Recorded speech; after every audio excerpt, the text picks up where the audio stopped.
যোৱা 14 জানুৱাৰী তাৰিখে মই ৰাণী চাপৰিলৈ আহিছিলোঁ। তাত মই দেখা পাইছিলোঁ যে ইলেক্ট্ৰিচিটি নোহোৱাৰ কাৰণে ৰাইজে জলসিঞ্চনৰ প্ৰকৃত সুবিধাৰ পৰাও বঞ্চিত হৈছে আৰু ৰাতি তাত খেতিৰ লগতে ৰাতি থকাৰো সমস্যাৰ সন্মুখীন হয় আৰু দলংখন নোহোৱাৰ বাবে নাও দিয়েই যাতায়াত কৰিবলগীয়া হয়। আজি আমি পৰীক্ষামূলকভাৱে ইয়াত এখন পন্টন ব্ৰিজ আমি বনাম।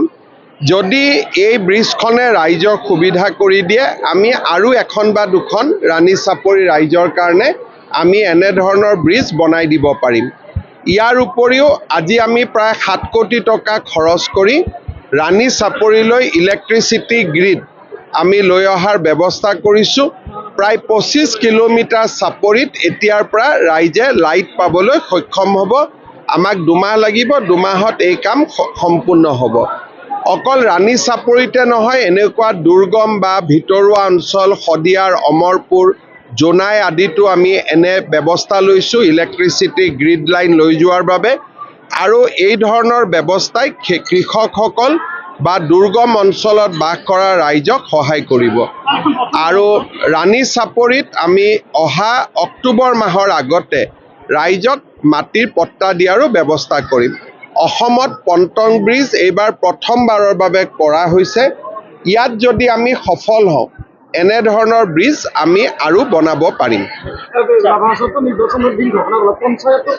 পঞ্চায়তৰ নিযোগ ঘোষণা হৈ যাব। 28 তাৰিখে হায়াৰ ছেকেণ্ডাৰী ক্লাছ 11ৰ শেষ পৰীক্ষা আছে।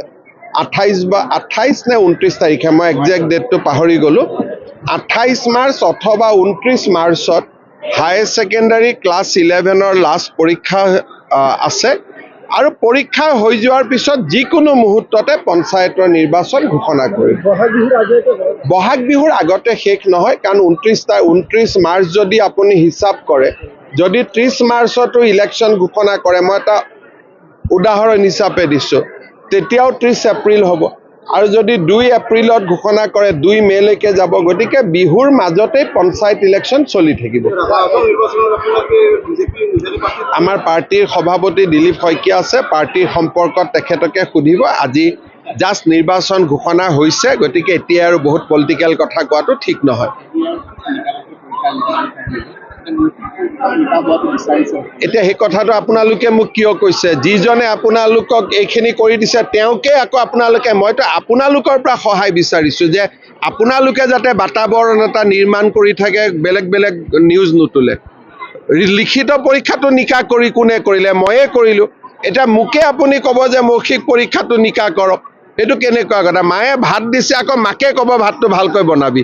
আজি সৰ্বপ্ৰথমে মাননীয় মুখ্যমন্ত্ৰী ডক্টৰ হিমন্ত বিশ্ব শৰ্মা ডাঙৰীয়া বিশেষভাৱে ধন্যবাদ জ্ঞাপন কৰিছোঁ যে এটা 6000 বিঘাৰ এডোখৰ ভূমিক আমাৰ দক্ষিণ পাৰৰ লগত এটা সংযোজিত কৰাৰ কাৰণে যিটো ব্যৱস্থা হাতত ল'লে, তাত দুটা হ'ব। আমাৰ পণ দি পেলাই এখন দলং বনোৱা হ'ব।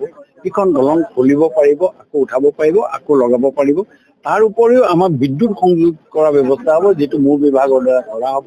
সেই ব্যৱস্থাটো কৰা হৈছে এই ৰাণী চাপৰিত আজি যিটো ব্যৱস্থা হ'ব, এই ব্যৱস্থাই আগন্তুক দিনত যিটো থলুৱা কৃষক, সেই কৃষকসকল উপকৃত হ'ব। আৰু এই উপকৃতৰ ফলত 1 ঘণ্টা সময়ৰ ভিতৰতে তেওঁলোকে গৈ তেওঁলোকৰ উৎপাদিত সামগ্ৰীসমূহ তেওঁলোকে গুৱাহাটী মহানগৰীত বিক্ৰী কৰাৰ যি ব্যৱস্থা, এই ব্যৱস্থাই আগন্তুক তেওঁলোকক উৎসাহিত কৰিব। আৰু আগন্তুক দিনত যিসকল উপকণ্ঠ অঞ্চলত এনেকুৱা যদি চৰ চাপৰি কিবা আছে, সেই চৰ চাপৰিখিনিতো সেইসকল ব্যক্তিক, যিসকল সেই চৰ চাপৰিবিলাকত থাকে, তেওঁলোকো উপকৃত হ'ব বুলি মই আমাৰ যিটো বিদ্যুতৰ যিটো আছে, আমাৰ 6.5 কোটি টকা, 6.5 কোটি টকাৰে অতি সুন্দৰভাৱে আমি কৰাৰ ব্যৱস্থা কৰোঁ।